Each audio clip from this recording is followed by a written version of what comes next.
السلام عليكم. ده كمان مبنى مميز جدا جدا جدا، على شكل هلال. طابق كرينز اساسا شغلها تحفة حتى لما قربت،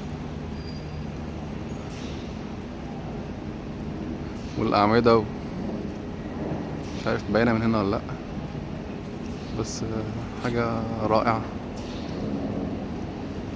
والموقع رائع برضه.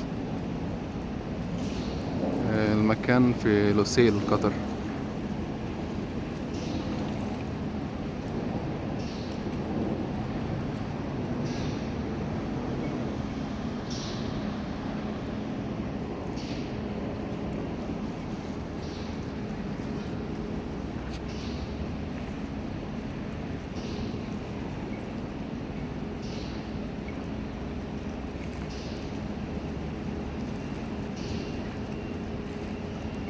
السلام عليكم.